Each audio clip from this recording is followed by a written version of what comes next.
was a dark and stormy night, nor'easter rolling in. It's a long 12 hours, the power's out again. I pray for inner strength and that we don't lose no lives. Just another day in the first responders' eyes.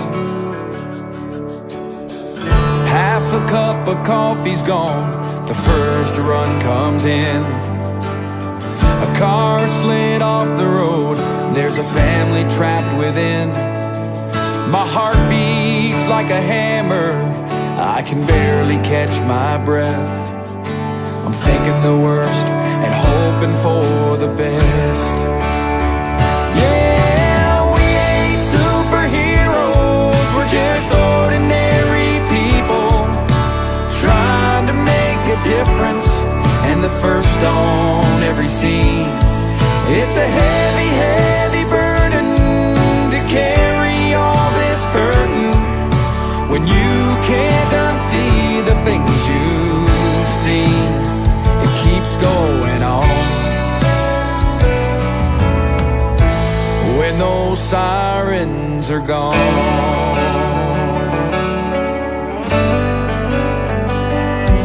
Now my shift is finally over, I gotta deal with what's mine and try to find a way to leave those tragedies behind. So I hug my 2 children, I kiss on my wife. Just another day in a first responder's life.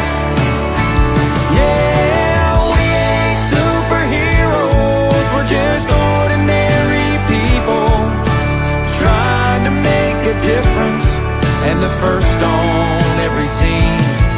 It's a heavy, heavy burden to carry all this burden when you can't unsee the things you've seen. It keeps going on. When those sirens are gone.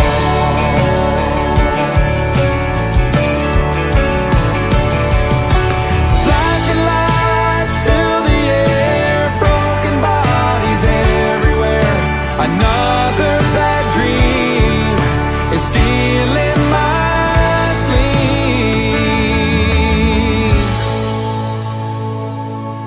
'Cause we ain't superheroes, we're just ordinary people trying to make a difference, and the first on every scene. And it's a heavy, heavy burden to carry all this hurting when you can't unsee the things you've seen. It keeps going on. When those sirens are gone, it keeps going on. When those sirens are gone. Hey, welcome to 99. I can't see a thing. We're in a black screen here. Sam? Oh, there we go.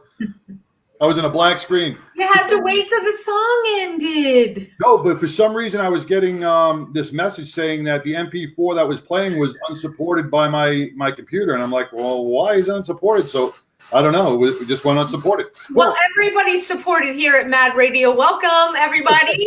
Yes, welcome to the award-winning Mad Radio Show, your first responder network in healing our heroes. John and Sam, we are dedicated into breaking the stigma, smashing the stigma, whatever you want to talk about, however you want to say it. But we want to promote good mental health throughout our nation's law enforcement and first responders. Hey, Sam, how you doing today? I am doing great. Hey, I wanted to just take a moment and for those of you that don't know, just condolences, John, to you on the loss of your friend that you worked for a long time for a long time in NYPD. The 9/11 list gets longer and longer. And, well, with that being said, Sam, if you don't mind, I'd like to dedicate today's show to Detective Tony Gray from the 7-7 precinct, 7-9. He was in a 7-7 precinct in Brooklyn, 7-9 precinct. He worked in the 7-5 homicide division. He left there and went to Austin Explosion out of Manhattan. When he finally retired, he ended up being a canine officer with the Florida Fire Marshal's Division. About 2 years ago, he was diagnosed with 9/11 cancer. I spoke with Tony about a month ago, and he was in good spirits. He knew the battle was almost over, but he was still good.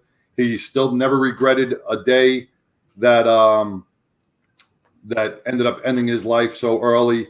He was a trooper, a battler, and God bless him. And, God bless all our first responders who are battling every day from cancers and medical conditions due to that tragic and terroristic day on 9/11. Yeah, and it's the 20th year. So people forget that it's not just the almost 3,000 that we lost that day, that this is something that has continued because of what we were all exposed to. And I say we all, because if you're new to the show, just joining us, I was there, John was there. We were there in the aftermath. We were there with all the stuff floating through the air because they said it was okay. They said it was okay. Yeah. And so great dedication. And like I said, our hearts go out to you and his family for sure. Thank you. So, there's support needed on so many fronts when it comes to our law enforcement and first responders out there. We do this every week, kind of decompress, compartmentalize, introduce new and go over existing partners that we work with and organizations that are out there that continue to assist our first responders, to fight for our first responders and our law enforcement officers. And boy, do we have a great show today. I was thinking about what you just brought up. If it wasn't for all these wonderful organizations out there, the ones that are really stepping up to help our first responders, where would they be today? Because, it doesn't seem like, and I don't want to call any departments out. Well, I will. New York, for instance, that are really falling behind the 8 ball in the mental health capacity and the mental health programs that they have to offer. They're relying on all these outside organizations, and thank God for them, because if it wasn't for these organizations, our officers would be in a lot more trouble. Yeah. And I think we have one of those organizations on today, which has helped thousands upon thousands of first responders and military veterans in the mental health areas. We do, and many of you know about 22 Kill. I have known and done a lot of activities with the organization, and they have been instrumental in really reshaping and bringing awareness to the mental strain, the stress, the traumas that first responders, that our law enforcement folks go through every day. And they really took it upon themselves. So they went from veterans to opening their doors to first responders. And yesterday, there were banners flying, there were flags flying, there was parties happening, because it is so awesome what they've done, which was put 22 Kill and all of their, call it, treatment programs, under the One Tribe Foundation. And it is so awesome to have Dan Lombardo here with us, guys, on the show. How are you, Dan? Great to see you. Good to see you guys as usual. Well, tell us about the parties, man, because this is huge news. If you are in Dallas and you have not seen the headlines, you are living under a rock somewhere. Yes, we made a lot of networks, a lot of TV shows, a lot of radio, but just to come from the beginning is when we created 22 Kill, it was because we lose 22 veterans a day by suicide, and we were trying to combat that and create awareness and education, and it grew into us providing services. And then from then, we outgrew the the actual 22 kill brand. It didn't make any sense anymore for us to run underneath that brand because we expanded our services into first responders and their families and front end healthcare workers as well. So 22 kills not going away. I know that I've gotten a lot of calls and a lot of texts. It will stay as a program below One Tribe Foundation, and what we'll do there is it'll stay the education awareness program that it was created. Everybody likes the brand, especially our veteran side of it. I'm an Air Force veteran, and it's just part of my life is that brand, of course, for being part of the organization for 7 years. But in that, we just kind of outgrew what that brand represented, which really started as just being just veterans. So the One Tribe Foundation, which we call the Human Tribe, is the human aspect being across the whole board with all of our warriors. So it's a great thing. It's amazing step for us and the growth. But at the end of the day, the battle still has to move forward. There's tons and tons of people that now through COVID, you guys know it, and through what officers are going through right now, it's increased 30% for just officers alone. So there's a lot of work to be done. At the end of the day, when we looked at what our totals were, which is the highest totals we've ever had in 2020. Made appointments. Now I'm counting telehealth, over the phone appointments we do, and everything was over 9,000. So that's a lot of made appointments. The sad part about it is that they're not going down; they're going up. This is a human issue, straight across the board, which is depression and anxiety.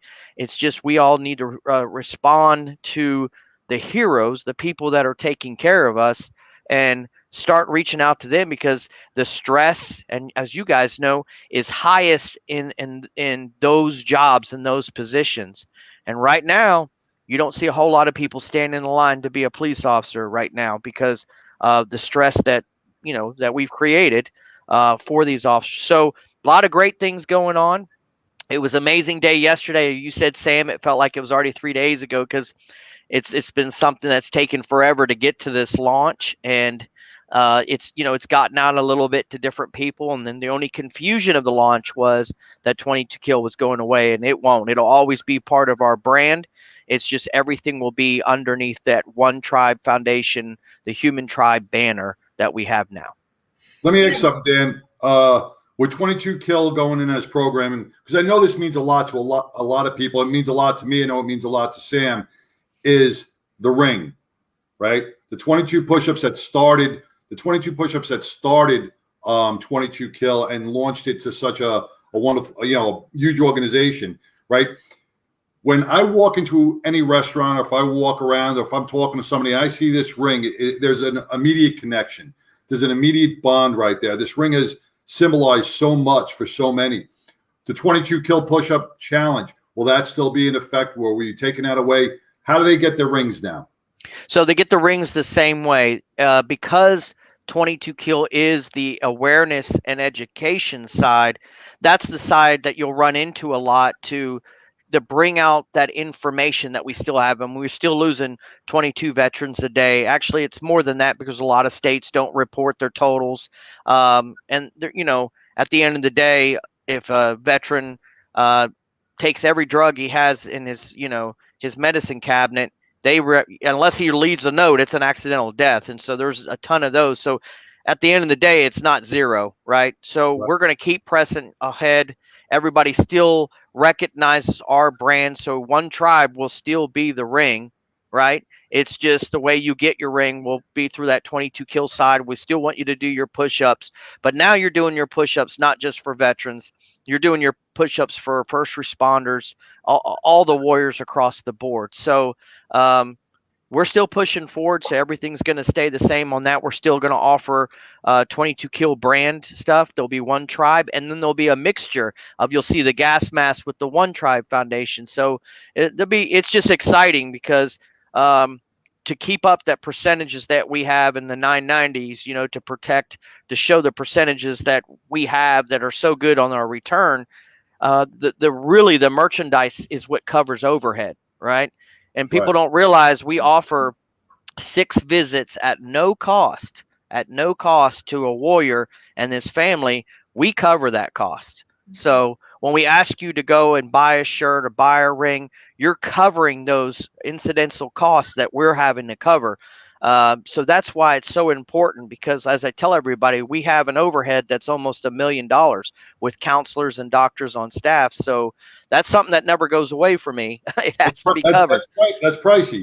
Yeah, so we go for grants, and we've won a lot of grants and a lot of great things, but to keep up with the growth that we have and what we're seeing in the first responder and the veteran industry, it's not going away, right? It's increasing, and I think really the misconception of it is not that there's new problems being created. I think now has been the best time ever. People understand maybe it's okay not to be okay, and I can ask for help. So I think the real spike is that we as a nation with people like you two are pushing this out. And like the next guest we're going to have on, David, people like him that are stepping out and saying to his department, to people around him, to his town and his community, hey, listen, I had these issues, but I wanted help. I reached my hand, but I want to educate you guys and have it be a part of me. So it's an amazing story that he'll tell you as he brought the community in on this mission. But like I said, is we need more programs like this. And if you're listening out there, please back these programs. Please help them, because this is the only way sometimes the truth and the good hardcore information gets out to our warriors, is programs like this. Well, thanks, Dan. We appreciate that. And, we have been privileged, John and I both, to have your staff come out there from Stay the Course. We had Chris and his service dog. And we talked to Tempa, and the work that you all do with our law enforcement, with our first responders, it's deep. I mean, like you said, the cost, it's 6 free sessions to the first responder and their family, but it goes deeper than that, because we all know that anybody can say, hey, we offer assistance for our first responders. They're seeing a lot of trauma every day, and everybody seems to be hanging out a shingle. But through John, John and I have always been the kind of people that vet, number one, and we've known you guys. I can't believe I've known you guys for more than 10 years now. And I didn't move here until 8 years ago. So it was before I even got here. And you said a really important thing just now, and we're going to bring David on, is that it's about the first responders realizing that it's okay not to be okay. Digging deep, having that courage to reach out and ask for help, because we're not trained to do that. We're the fixers, we're the helpers. And then he took it back to his department, to his community, because that's really what it's all about. It's like, let's get you settled. Let's address what's going on. And then let's spread the message. And because folks are taking it back to their departments, we know that what you're doing is having a gigantic impact. Well, I'll tell you one thing. Oh, didn't mean to cut you. I thought you were done, which was the first time ever I'm seeing different departments, and like I will praise Fort Worth as one of them, that officers who've gone through our program, they've gone back to their leadership and said, can I go talk to all the new recruits and tell them, here's a senior person standing in front of them, and tell them, hey, I asked for help. So we want to let you know, you're just now starting, that this department is good with you asking for help when you need it. So it's an amazing step that some of these departments have done. Some of them haven't yet, but that's what we need to get to is, and you guys know it is if that stigma gets removed, that I'm not going to get fired, or that, I'm not going to not get promoted. if we got to get these things out of the way. Yeah. And I think John, you brought it up, didn't you, that one time that you have to requalify your gun? Why aren't we requalifying you being, checking your mental wellness, right? Yeah. Why aren't we doing that? I just did an article for Blues Magazine on the trauma oil change and when the music stops.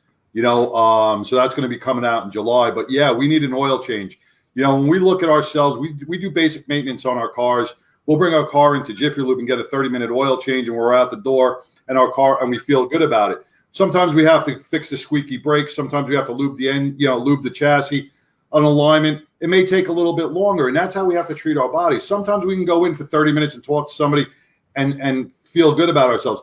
But sometimes we need those 6 sessions. Sometimes we need a little bit more. And we have to make sure that our officers out there know that it's okay to take 12 sessions, to take 30 sessions, whatever you need to get mentally healthy to get back on a job. And if we make that a norm, if we start promoting that as the normal procedure in policing, right, we'll have a lot more mentally healthy officers out there. I spoke with an officer today from San Francisco Bay Area, and he just retired, and we were discussing this exact topic. And I said, well, how are your commanders in San Francisco responsive to the mental health program? And he said, they're not. And this is San Francisco. They're not. You got to keep that on the down low. They don't want to shake the tree too much in San Francisco because of the political fallout that may happen. So we're scratching the surface. You guys, everybody's scratching the surface. We're digging in, but we still have a long road ahead of us because we have so many departments that are still old school that really need to be educated. Agreed. Yeah, and that's a great segue to bring David on here. I'm going to add him right now. Hey, David, welcome to On Radio. Talking about taking it back to departments and letting them know what's out there and how they can actually help the department. David, please go ahead and introduce yourself and, let us know why you reached out to One Tribe Foundation. Well, my name is David Martinez. I work in a little department here in Middle Tennessee. I reached out to One Tribe Foundation probably 2016 timeframe after some emotional issues I was having. Unfortunately, I almost became one of those statistics when I was in the military. And through One Tribe Foundation, some of their resources and some of the things that I've learned through them, I was actually able to save myself. So then start putting some of that research they do back into other people, into the community, and back into people around me. That's fantastic. And how easy was it to get in touch with One Tribe and get the help you needed?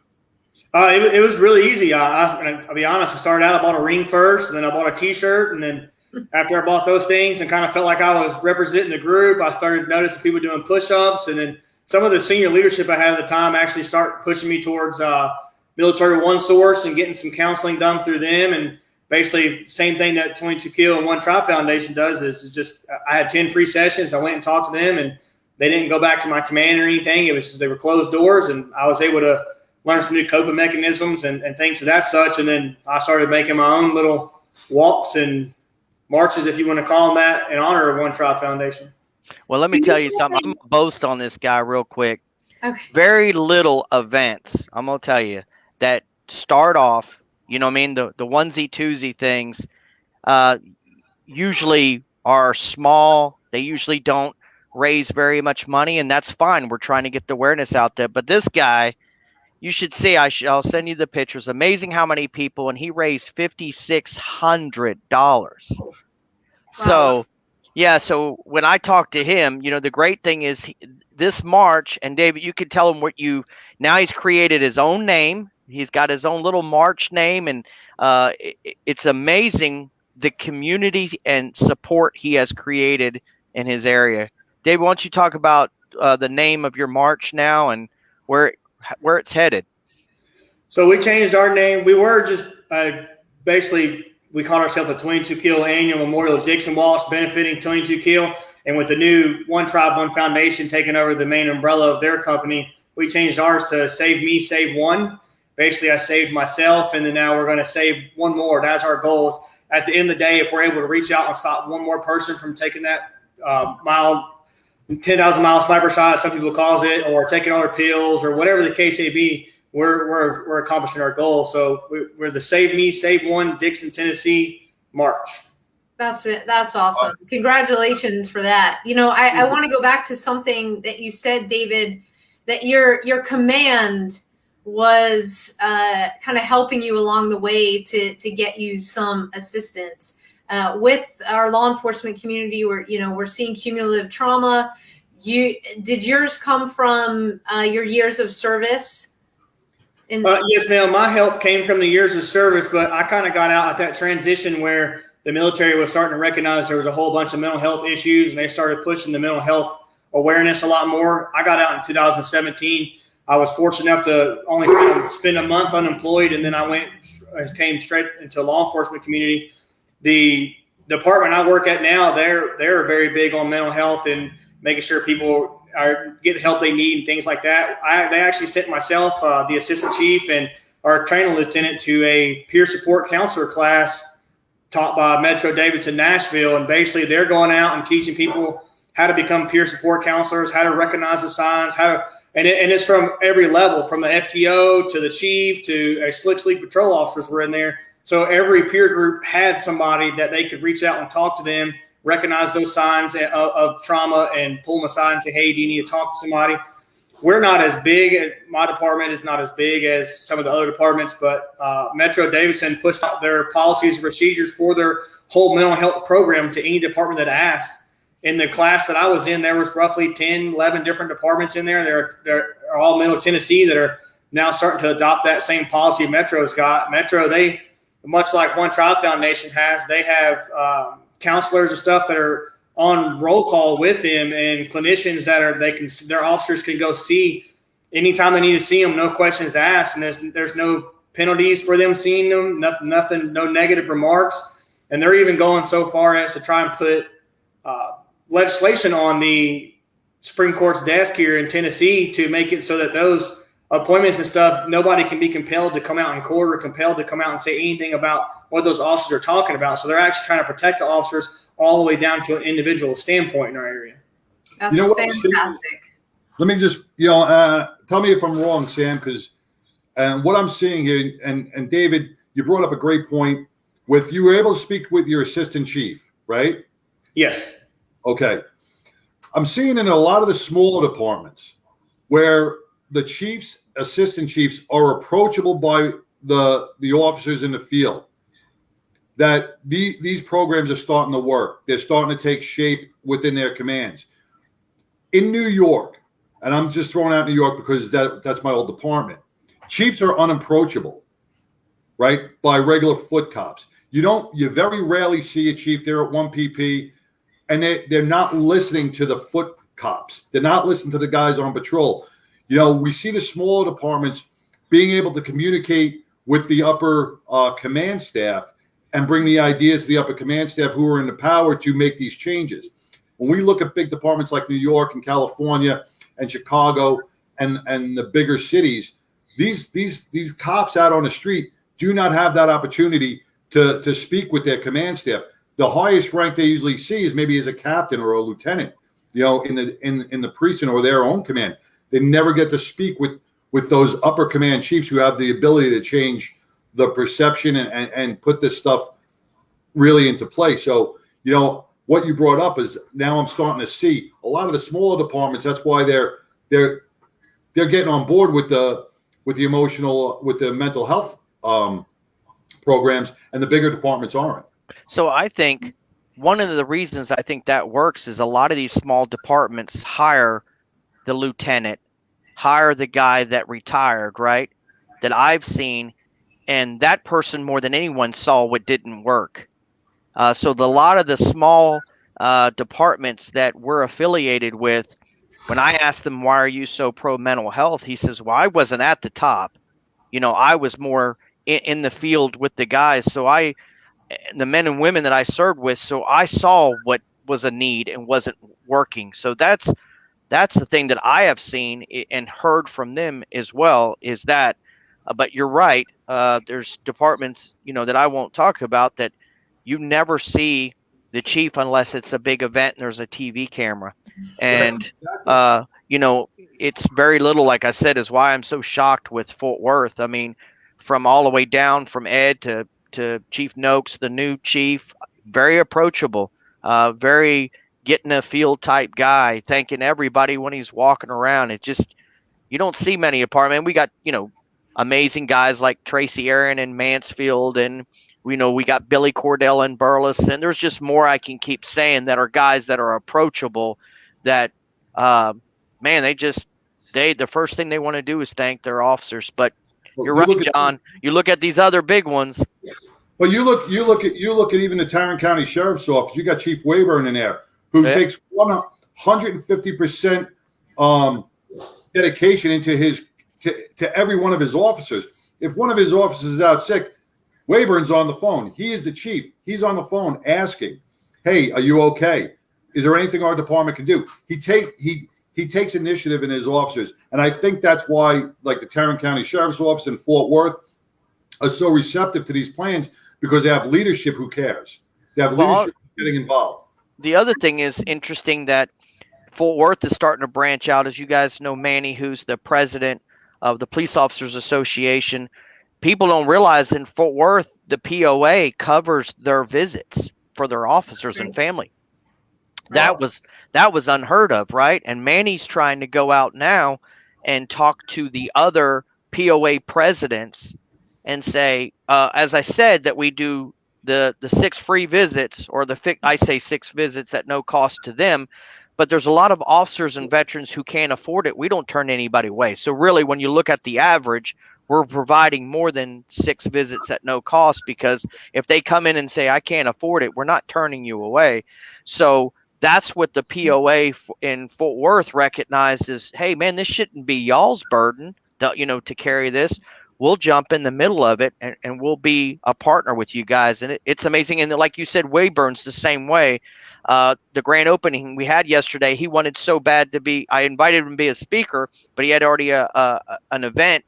And you could tell he was really upset, because if you see Bill around, he's wearing his 22 kill ring, the One Tribe Foundation. He's very proud of it, and really opens up to his officers to seek that therapy. But what a great partnership with some departments we have, for sure.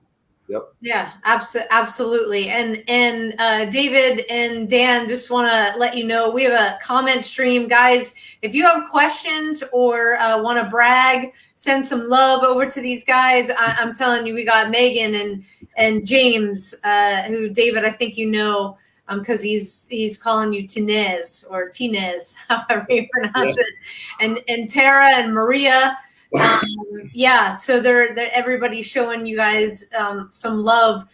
David, how hard was it? You're not from a department in the Dallas-Fort Worth area. For you personally, coming into One Tribe Foundation, how hard was it for you to just open up, since you're kind of, I'll say, so far from home, but not at home. When I first moved here in 2017, I kind of kept to myself, and then I started working at the department. I'm goofy all the time, so I come to the door just having my own personality, and then I very quickly noticed that our administration here, I work second shift, so it's not uncommon for us to come in and have our chief, assistant chief, or lieutenant sitting at the table with all the patrol officers between first shift and second shift, and coking and joking, and I think that's kind of like their inadvertently way to check on everybody. From day one, it was made known that there's an open door policy. My big reaching out to One Tribe Foundation to try and make it what it is today really didn't start until about 2019. Our department hired another veteran who also went through some emotional issues and stuff, and as I was training him, we started bouncing ideas off each other about, hey, I see you did this walk last year. I saw this pop up on your time hop or timeline on Facebook and stuff. And we just kind of made it a thing to where instead of me walking by myself, we'd pull 10, 15 guys to come walk with us. And then it's just gotten bigger every year, to the point that this year, like the last 3 years, we've had support of the local police department for the county I live in to give us blue lights for awareness, and so we didn't get ran over and things like that. So from the jump, that chief and the patrol captain at the time was on board with it.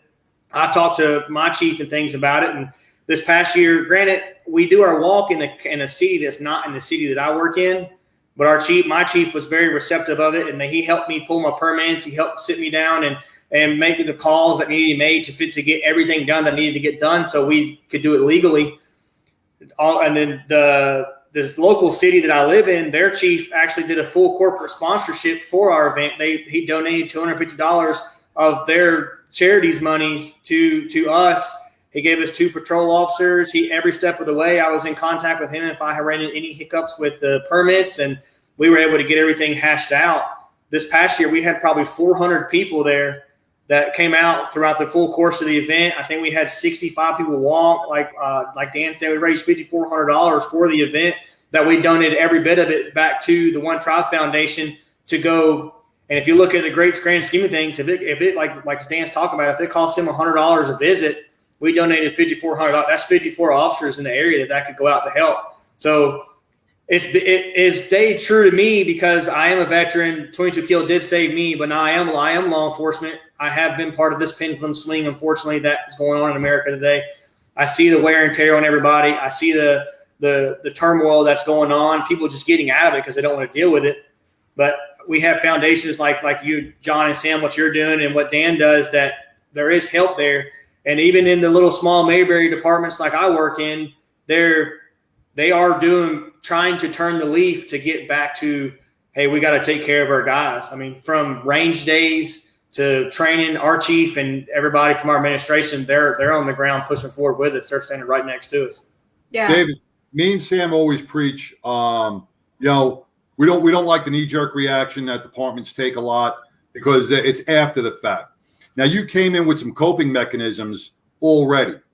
Yes. You feel right? So you came into law enforcement with some mental health coping mechanisms that you've learned through, One Tribe Foundation.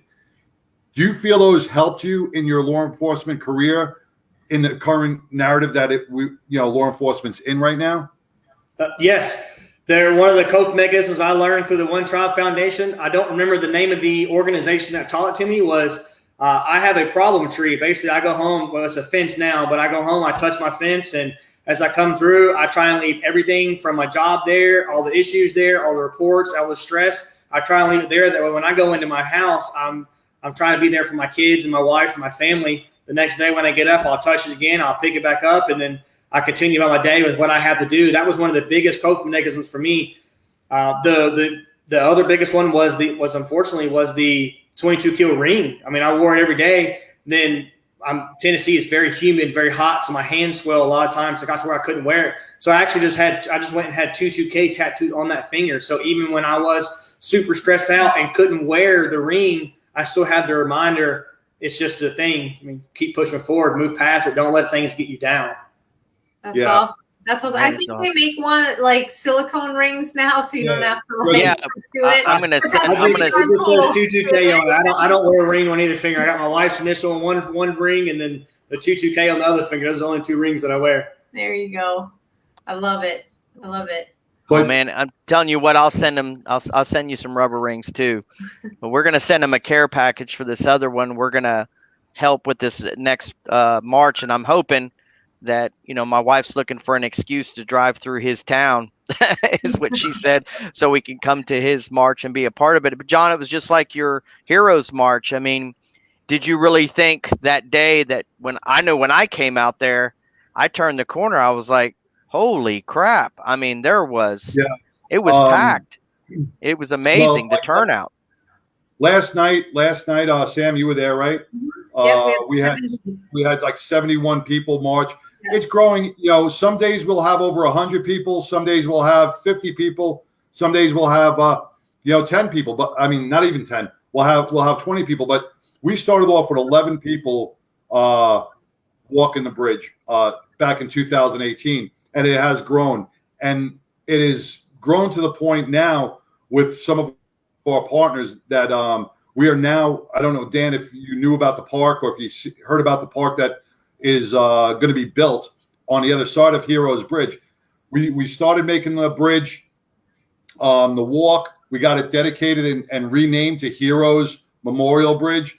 And now, first time in the nation, we got a 22.5 acre park, Heroes Bridge Memorial Park, being built on the other side of Lake Ray Hubbard, right at the end of the bridge, that will represent every branch of the service and every part of the first responder field, law enforcement, firefighters, EMS, and corrections and 911 dispatchers. Now we'll have a reflection point and some monuments. Then I saw some of the renderings, the 3D renderings this week that were released, and we're going to release them next month. But this will be a place of reflection for all the families. It will be a great healing aspect for them, and it will help smash the stigma in some form, in some way. So, well, it's somewhere to go. That's the awesome Yes. thing. It's somewhere to go that says that, just like the Fort Worth, memorial that's out there, police and fire, is like, people don't realize it till you go what that means to the families, right?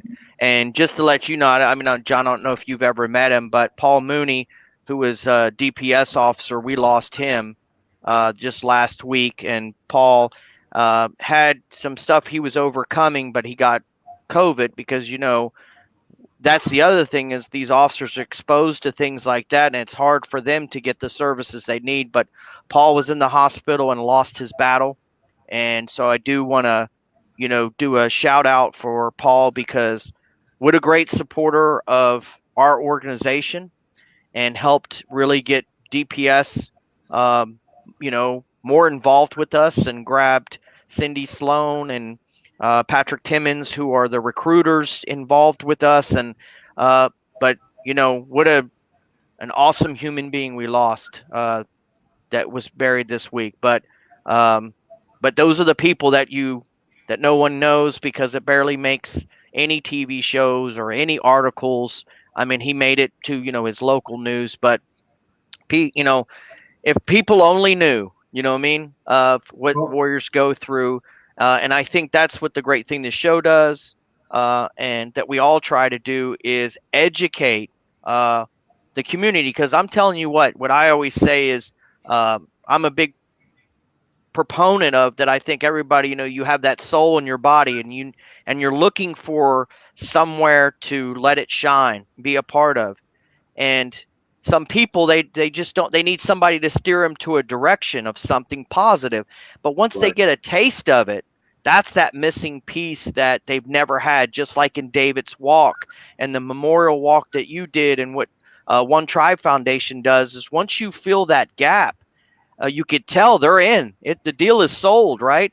And you can count on them to show up and support. I know you said Megan's on; she's a big supporter that shows up to everything. And but that's the thing, is that we need to educate the community more. Like I said, is you don't have to be a patriot to wear a uniform, right? We need more patriots. We need more people that understand freedom has a price, and we need you more involved in these things to just say thank you. That's it. Say thank you to these heroes. They deserve it. But we need the media. We need the media to jump on board. We need the media to stop looking. Anytime Kim Kardashian has a pimple on her butt, hey, it's breaking news. And it's all over the news, and it's on every single channel. But like you said, we lose an officer due to COVID. We lose an officer due to mental health issues. And maybe you'll get a 15-second clip on a local brand, a local news channel.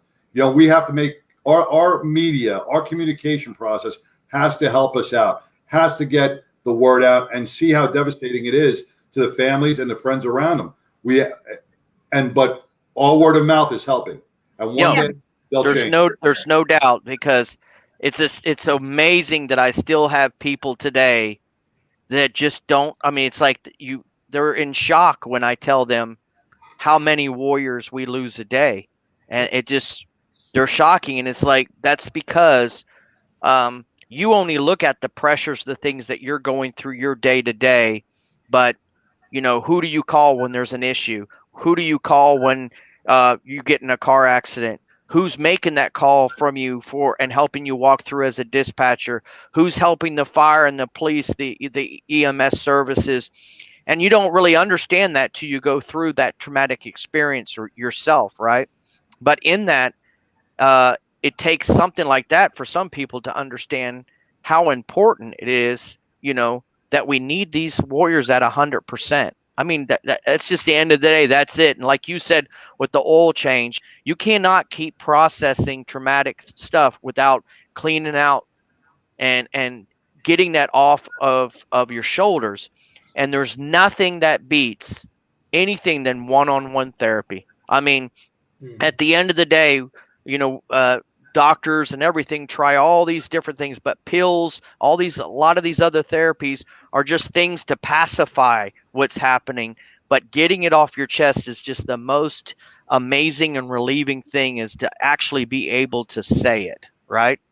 Yeah, and knowing that the person sitting across from you wants to listen is and grateful. Trust, right? Yes, that is trust is the grateful number one thing, right? Exactly. Trust and confidentiality. Trust and confidentiality, absolutely. And John, part of what we do in our workshops is we touch on, if you want to call it the buddy check or the checking in aspect.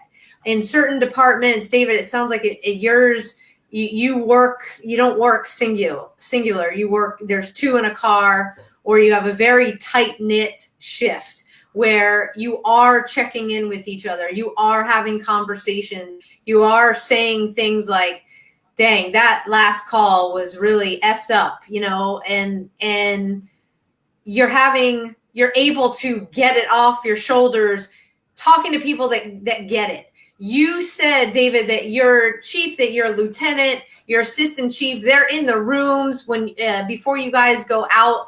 That's practically, unheard of. But if you can't keep the pulse on your department, it's like you don't know what needs to be changed. And there's so much of a disconnect that we see across the board with, John, you said it best. I mean, yes, in these huge departments, you never see the chief. You're at your sergeant's level, or maybe you're a lieutenant's level. Even in the small departments, we still have that departments that have that separation, or it's a chief or assistant chief that comes from, I'll call it, they've been on 30, 40 years, the salty ones, who all they ever were taught was suck it up. So that's all they teach. And David, can you just tell everybody and expand on the importance of checking in with each other? Yes, Sam, I will. Dan just brought up that you don't know about a traumatic incident unless you've ever lived one. One of the classes I went to in becoming a peer support counselor was the average civilian that's not a veteran or that's not a law enforcement officer may go through 1 to 3 traumatic incidences in their lifetime. And if you look at the average expectancy of a person today, some people are living 75, 80, 85, 90 years old, and they may go 1 to 3 incidents in their whole lifetime. So you bring a veteran around or a law enforcement officer who's working 8, 10, 12-hour shifts, they may go through 1 to 3 traumatic incidences in one shift. So then we're finding out these guys they're not having time to process. So if you look at like the DABDA, the depression, the anger, the bargaining, the denial, the acceptance, like the grief, the 5 steps of grieving process, these guys aren't actually doing it. So they may deny it at first and then they may skip to the anger, but then bam, there's another traumatic incident.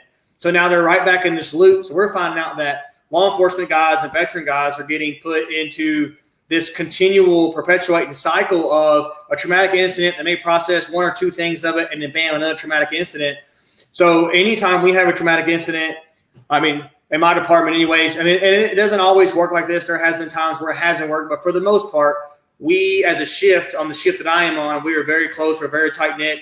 We may joke about something. We may have some humor, some dark humor, just to get the hard things out there, and then we'll all decompress from there. Or we may talk with our chief, or we may all go out as a department over and play some dominoes or play spades or have a drink. But at the end of the day, we're having that brotherhood where we're able to, on our own terms, decompress the things that we're seeing and things that's going on. I look at other departments, and some of the shifts aren't like that. They're very onesie twosie individually based officers, and those are the ones that are falling by the wayside. Those are the ones that are unfortunately making just stupid decisions out on the road because they have so much stress, so much stuff going on. They're making either very unsafe officer safety decisions, or they're just out just lashing out to some random person in the public that basically they're catching a butt whooping that wasn't even meant for them because they have all this bottled up stress. They don't know what to do with it. I also Every Tuesday, our chief comes in and he comes in plain clothes. Him and the assistant chief, they'll clean the entire department. They'll sweep the floors. They'll mop the floors. They let everybody in the department know that they are not above anything else that's going on. If I have to go in, if I want to say, hey, chief, can I talk to you? He'll close the door. He'll close his laptop. He'll give me his undivided attention. And if I wanted to call him by his first name, I can, just so that there's no rank, there's nothing else in the room. But I mean, I don't feel the need to do that. I feel like I can address him as chief, or I can address him as assistant chief, or I can address him as lieutenant, and still get the same respect back, that they're not going to berate me as a leadership type standpoint. I had some great leaders when I was in the military. When I was with 3rd Battalion, 6th Marines, I had probably one of the best leaders that I've ever worked for that taught me some of the cope mechanisms. And this goes back to what Dan's talking about with the Run Tribe Foundation. To this day, I'm out, and there's about 6 of us that are out, but there's still about 10 of us that meet yearly. We keep that tribe together. We talk consistently. We talk almost daily, if not weekly. If I call him today as like a father figure or a mentor, because he's lived a lot harder of a life I have, even though he's not law enforcement, he would still be able to, hey, mentor me into, I need to check my attitude, or maybe I should start more, maybe I should be more approachable, or I should reach out as a person more, or remind me, hey, that badge, you got to take it off in the day. You need to be a person. You need to talk to people. And I feel like that's my big advantage when it comes to law enforcement is I may have a little more patience than some people have. I may be able to talk somebody down when other people weren't, just because of some of the coping mechanisms I've learned through the One Tribe Foundation. I've learned through mentorship, and I've learned through leadership. David, let me ask you a question. I just want to rewind. John, we got a question coming in on the feed. So first, John, to you, Tony, sending you love.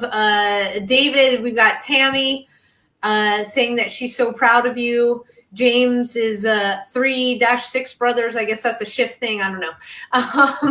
And then Maria asked a great question. We've got just a few minutes left. Are there any plans for you guys to reach out to the smaller rural areas? So David getting other departments involved for you, and then Dan in terms of Texas, going deeper. So David, any plans? I'm just an FTO, but I do know that my chief works very big with some of the other chiefs in the department or in the general area.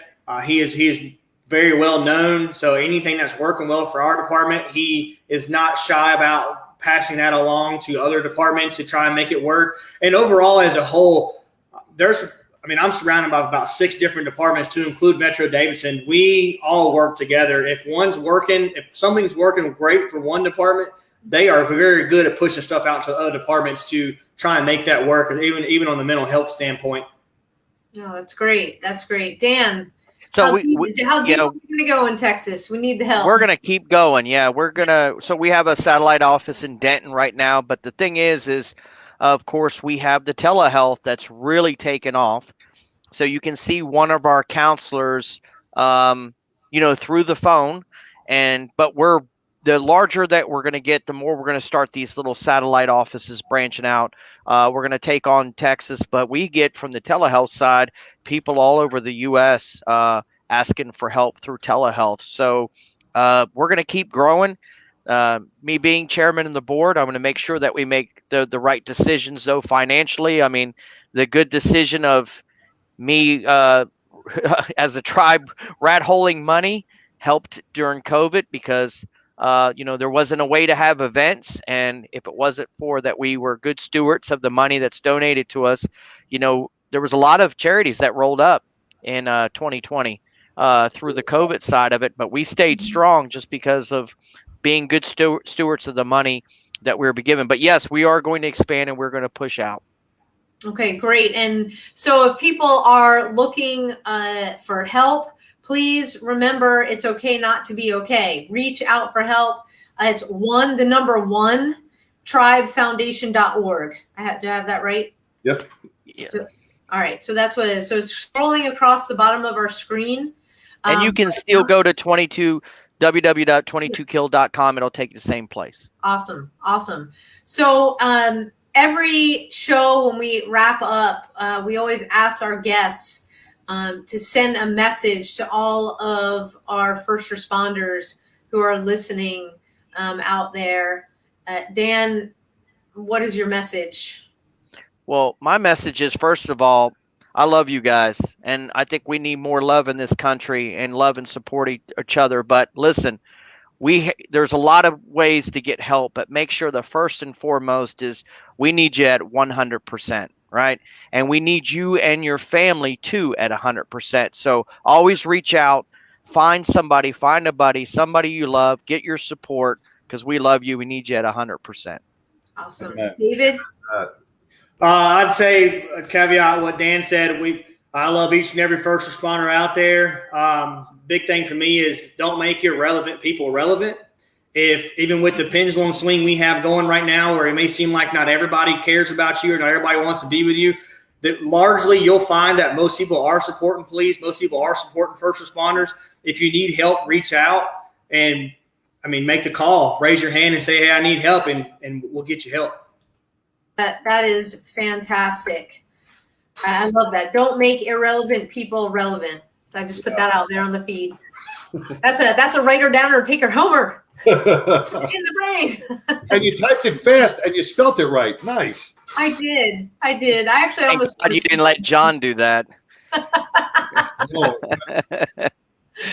I am a keyboard nightmare. He would have put, I like cookies. That's all he would have put. Or I love dogs. Yeah, that's it. I love dogs. Yeah, Right. Dogs are great. Yep. Coming in right now, Fletcher Brian or Brian Fletcher. David, he met you on the walk, and he wants to know, will it be at the same place next year? That's kind of a toss-up right now. Luke Frost with Bulldogs Bar has been there from the beginning with me, but I'm starting to learn that if we don't do something to make it more family-friendly, whether it's with Bulldogs or we go to a different venue, then we're going to lose a large portion of the people that may be the police officers or first responders or the veterans of tomorrow. So I'm going to have to do some soul searching to figure out what's going on with that. I honestly don't know. I am going to have to figure out what's going on family-friendly, or we do run the risk of losing a big portion of the community just solely because it's being at a bar. But I have been in talk with the owner of the bar, as well as talks with the owner of a couple other venues. We may come together as a community and figure something out. Awesome. Creative minds. Great minds. We can push it out, David. Absolutely. Yeah, let us know when it is. Yes, and you guys need to come out and join us at Heroes Memorial Bridge. September, we'll be doing the groundbreaking. We'll get you the details for the park for sure. And we thank you so much for Dan and David for coming on, for telling us about your personal experiences. David, Jamie Meadows says, I love you. And, David, thank you for just opening up, letting us know. Keep up the fantastic work in your department and beyond. Kudos to your chief for putting mental wellness, up here, not below the paper clips, which it goes in most departments. And Dan Lombardo, One Tribe Foundation. We love our partnership with you. Continued success. Congratulations. And just keep doing what you're doing, making the impact. Oh, we froze again. You froze, Sam. That's fine. I know where she was headed. Yeah. Thank you guys. I'll just let you know, Dan. I wish we weren't pushing so many people your way. We are living in the times that we're living in, and but thank you for everything that you do for all of us. Truly, it's only getting better. We're only going to support more things and create more programs. So thank you guys for having me on. I love this show. I love what you guys are getting out. We need more shows like this, like I said. All right, we'll be in touch. Dave. See you, David. I'll talk to you. We talk and text all the time. So there you go. We'll be in touch, guys. Thanks so much. All right. See you guys. Bye. Take care. Two wonderful guys. I applaud David's vulnerability and being able to open. That's not an easy thing to do. That takes a lot of courage. That's a scary thing to do. He took that first step, and I'm glad he got the support through his department to back him and help others. Yeah, and it is about working together. We all have a huge mission to support first responders, to support law enforcement community, to support families of our first responders and law enforcement. And we can't do it by ourselves. Like you heard from Dan, they have $1 million overhead with all of the physicians on staff. At a Badge of Honor, they are part of our network to let everybody out there know that you are not alone, that it is okay to ask for help, and we will get you connected. So whether you're here in the DFW and One Tribe Foundation, is the place where you can get to, or whether you're in Utah and we can get you to another partner. Right. And, at the Chateau, this is about helping folks out wherever you are. We've got your back, and we couldn't do the show without all of you watching and all your great comments and listening each week. Hey, if you'd love to support the show, visit abadgeofhonor.com. On the top of the screen, you'll see donate/Mad Radio. Every penny counts. And whether you're listening on Facebook or YouTube, thank you for helping us grow and get the word out to more people. And if you are on Facebook, if you wouldn't mind, jump on over to our YouTube page. That's go to youtube.com, search Mad Radio Texas. That's Mad Radio Texas. Follow us there. We've got a magic number of 200 that we're trying to get to, so we can do some really cool things. Only 198 more guys to go. Right. Not that far, but we're getting there. But we do need help with that, with the YouTube. And if you are part of our YouTube family, jump on over to the Facebook.com. You can search. I gotta say that the Facebook.com. Up where it has the little magnifying glass in that search bar, put Mad Radio. You'll see a picture of John and I. Click on that and like us, and you'll get you can sign up for notifications as well. And a Badge of Honor, we just got completed a great workshop. We're moving into looking what we can do for summer, but we've got fall planned coming up in Garland, Texas. So stay on the radar, visit badgeofhonor.com. And again, we just thank you so much for everything, for joining us each week. To all of the first responders out there, we are praying for you every single day. Know that we appreciate all that you do for keeping us safe right here at home. And to all the veterans and all of our military that are still fighting the good fight overseas, thank you for what you do, for your service, because it's what allows me and John to continue to do this show. John, take us home. I'm gonna end the show this week with David's quote of "Don't make irrelevant people relevant." Amen. God bless. Till next week, everybody. Stay safe.